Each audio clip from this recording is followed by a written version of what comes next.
এতিয়া গোৱালপাৰাৰ কথা ক'লে অকল টপিহে চিন্তাত পৰে, দাড়ি চুক মানে চিন্তাত পৰে।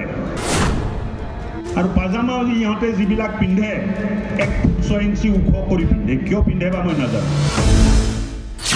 দাড়ি টুপি পাইজামা মানে গোৱালপাৰা। গোৱালপাৰা শেষ কৰি দিলে এটা জাতিয়ে। মন্ত্ৰী অশোক সিংহালৰ পুনৰ বিতৰ্কিত মন্তব্য। গোৱালপাৰা জিলাৰ পৰিচয় ৰাজবংশী মানুহ, ৰাভা মানুহ, বড়ো মানুহ, নাথ মানুহ, গাৰো মানুহক লৈ হৈছিলে। আজি গোৱালপাৰা জিলাৰ পৰিচয় ক'বাত জামাল আছে, ক'বাত আব্বাছ আছে, ক'বাত আহম্মদ আছে, ক'বাত মোহাম্মদ আছে। এতিয়া গোৱালপাৰাৰ কথা ক'লে অকল টপিহে চিন্তাত পৰে, দাড়ি চুক মানে চিন্তাত পৰে। আৰু পাজামাও ইহঁতে যিবিলাক পিন্ধে 1 ফুট 6 ইঞ্চি ওখ কৰি পিন্ধে, কিয় পিন্ধে বা মই নাজানো। কথা কৈ পুনৰ জুই জ্বলাইছে মন্ত্ৰী অশোক সিংহালে। মিয়াক লৈ বিতৰ্কিত মন্তব্য কৰাৰ পিছতে গুৰুজনাৰ সৃষ্টি ভাওনাক লৈ আন এক বিতৰ্কৰে জনৰোষত পৰিছিল মন্ত্ৰীগৰাকী। এই বিতৰ্ক পাহৰণি হ'বলৈ নৌপাওঁতে এইবাৰ গোৱালপাৰাত বিতৰ্কিত মন্তব্য অশোক সিংহালৰ। দাড়ি টুপি পাইজামা মানে গোৱালপাৰা। এতিয়া গোৱালপাৰাৰ কথা ক'লে অকল টপিহে চিন্তাত পৰে, দাড়ি চুক মানে চিন্তাত পৰে। আৰু পাজামাও ইহঁতে যিবিলাক পিন্ধে 1 ফুট 6 ইঞ্চি ওখ কৰি পিন্ধে, কিয় পিন্ধে বা মই নাজানো। নিজৰ মানুহক সুৰক্ষিত কৰা দায়িত্ব আপোনালোকে আমাক দিছে। দিল্লী, দিছপুৰ, দুধনৈ সব জাগাত এই কাম আমি কৰিম, কোনো কুণ্ঠাবোধ নকৰাকে কৰিম, আপোনালোকৰ স্বাৰ্থত কৰিম, আপোনালোকৰ লগত থাকি কৰিম, আৰু কোনোদিন আপোচ নকৰি যিটো দায়িত্ব আপোনালোকে দিছে এই দায়িত্ববোৰ আমি সম্পূৰ্ণ কৰিম। আৰু তাৰ পিছতে জুই জ্বলিছে সংখ্যালঘু নেতাসকলৰ মাজত। গোৱালপাৰা জিলাৰ অভিভাৱক মন্ত্ৰীয়ে যিবিলাক কথা কৈছে এইটো অসাংবিধানিক, সাংঘাতিক বেয়া কথা কৈছে। এইবিলাক গৰিহণাৰ যোগ্য কথা।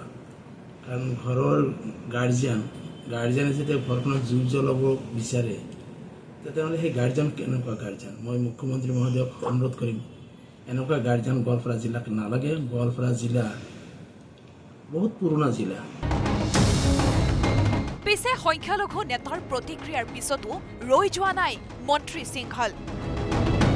বুধবাৰে দাড়ি টুপি পাইজামাৰ পিছত বৃহস্পতিবাৰে দুধনৈত নিৰ্বাচনী প্ৰচাৰ চলাই সিংহালে কৰিলে আন এক বিতৰ্কিত সাম্প্ৰদায়িক মন্তব্য। এটা সময় আছিল গোৱালপাৰাৰ পৰিচয় আছিল ৰাভা, বড়ো, ৰাজবংশী, নাথ, গাৰো। কিন্তু এতিয়া গোৱালপাৰাৰ পৰিচয় জামাল, আব্বাছ, আহমেদ, মোহাম্মদ। এটা সময় আছিলে গোৱালপাৰা জিলাৰ পৰিচয় ৰাজবংশী মানুহ, ৰাভা মানুহ, বড়ো মানুহ, নাথ মানুহ, গাৰো মানুহক লৈ হৈছিলে।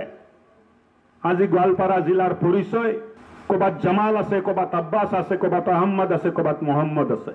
তেওঁলোকৰ নামত পৰিচয় ল'ব লগা হয়। যোৱা 50, 60, 70 বছৰত প্ৰব্ৰজনৰ জৰিয়তে আমাৰ অঞ্চল, আমাৰ জিলাৰ যিটো পৰিৱৰ্তন ঘটিলে তাৰ পৰিণাম আমি দেখিবলৈ পাই আছো। অশোক সিংহালৰ এনে সাম্প্ৰদায়িক মন্তব্যৰ বাবে অভিভাৱক মন্ত্ৰীৰ পৰা আঁতৰাবলৈ মুখ্যমন্ত্ৰীলৈ পত্ৰ লিখিব পশ্চিম গোৱালপাৰাৰ বিধায়ক ৰচিদ মণ্ডলে। জিলাৰ যিকেইজন আমি বিধায়ক আছো গোটেইকেইজন মিলি মুখ্যমন্ত্ৰী ডাঙৰীয়াক নিশ্চিতভাৱে পত্ৰ লিখাটো ভাল হ'ব যে এনেকুৱা অভিভাৱক আমাক নালাগে। যি অভিভাৱকে নিজৰ ঘৰখনত জুই জ্বলায় তেনেকুৱা অভিভাৱকটো দৰকাৰ নাই না। ডেফিনেটলি কষ্ট হৈছে। গোৱালপাৰা জিলাৰ কোনো হিন্দু মানুহ মন্ত্ৰী মহোদয় যিমানেই প্ৰভোগ নকৰক কিয়, ৰাভা মানুহক তেখেতে যিমানেই প্ৰভোগ নকৰক কিয়। একেদৰে আনজন গোৱালপাৰাৰ বিধায়ক কংগ্ৰেছৰ একে ৰচিদ আলমেও উভতি ধৰিলে মন্ত্ৰী অশোক সিংহালক। ৰাভা হাছং নিৰ্বাচনৰ গইনালৈ মন্ত্ৰীজনে ৰাজ্য অস্থিৰ কৰি তুলিব বিচৰা বুলি অভিযোগ আনিলে বিধায়কজনে। হিন্দু মুছলমানে ইমান মিলি জুলি বসবাস কৰি আছে, তাত গৈ পেলাই যদি হিন্দু মুছলমানৰ কাজিয়া এখন লগাবলৈ গাৰ্জিয়ানে চেষ্টা কৰি আছে, মুখ্যমন্ত্ৰী মহোদয়ক আহ্বান কৰোঁ খুব সোনকালে এনেকুৱা গাৰ্জিয়ান গোৱালপাৰাৰ পৰা আঁতৰাই লৈ যাওক।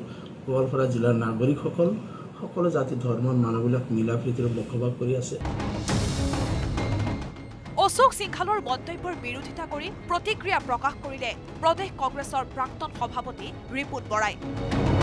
প্ৰশ্ন তুলিলে গোৱালপাৰাত যদি কেৱল দাড়ি টুপি পাইজামাই হয় তেন্তে অশোক সিংঘালে কিয় প্ৰচাৰ চলাবলৈ আহিল গোৱালপাৰালৈ তেওঁলোকে সবতে কেৱল মুছলমানেই দেখে এইবিলাক আমি ইয়াত কেইটা মুছলমান আছো কওকচোন কেইটা আছো সবতে খালি মুছলমান দেখিব সবতে দাড়ি লুঙি কি কব কবলেতো একো ৰাস্তা নাই তেওঁলোকৰ বেলেগ তুমি যদি অশোক সিংঘাল তুমি যদি কৈছা যে গোৱালপাৰা মানে দাড়ি টুপি লুঙি কিয় আহিছা ইয়াত কিয় আহিছা প্ৰচাৰ চলাবলৈ তোমালোকে কিয় ভোট বিচাৰি আহিছা তেতিয়ালে দাড়ি লুঙি টুপি আমাৰ দাড়ি লুঙি টুপি আছে নেকি মইতো আজি ইমান ঘূৰি আছো গোটেইবিলাক গাঁৱত এইবিলাক ভূমিপুত্ৰ নহয় নেকি কংগ্ৰেছৰ দৰে মন্ত্ৰী অশোক সিংঘালক উভতি ধৰিলে AIUDFৰ সংখ্যালঘু জ্যেষ্ঠ বিধায়ক ৰফিকুল ইছলামে গোৱালপাৰাৰ সাংস্কৃতিক জ্ঞান নথকা অশোক সিংঘালক মন্ত্ৰীসভাৰ পৰা আঁতৰোৱাৰ দাবী বিধায়কজনৰ গোৱালপাৰা বুলিলেই টুপি দাড়ি বুলি কৈ থাকে কি বুজাব বিচাৰিছে ৰাভা হাজংবিলাকে টুপি পিন্ধে নেকি তাত থকা গাৰোখিনি টুপি পিন্ধে নেকি এইখিনি গোৱালপাৰীয়া নহয় নেকি তাত থকা দেশী হিন্দু ভাইখিনি যিখিনি ৰাজবংশী আছে সেইসকলে টুপি দাড়ি লুংগি পিন্ধে নেকি সেইসকল গোৱালপাৰীয়া নহয় নেকি এই সব কৈ থাকে কি বুজাব বিচাৰিছে গতিকে আৰু এইজন মানুহৰ কি কম মই ভাবো মুখ্যমন্ত্ৰী নাকি লগাওক এইজনক কতনি আপোনাৰ মানে এইজন মন্ত্ৰী খালত মানে ডুবাব আপোনালোকৰ ইমেজ আপোনালোকৰ হেৰি গতিকে মুখ্যমন্ত্ৰী ডাঙৰ প্ৰতি মোৰ আহ্বান থাকিল গোৱালপাৰাৰ পৰা ৰিংকু দাস আৰু দুধনৈৰ পৰা অৰূপ নাথৰ সহযোগত bureau report news 18 Assam north east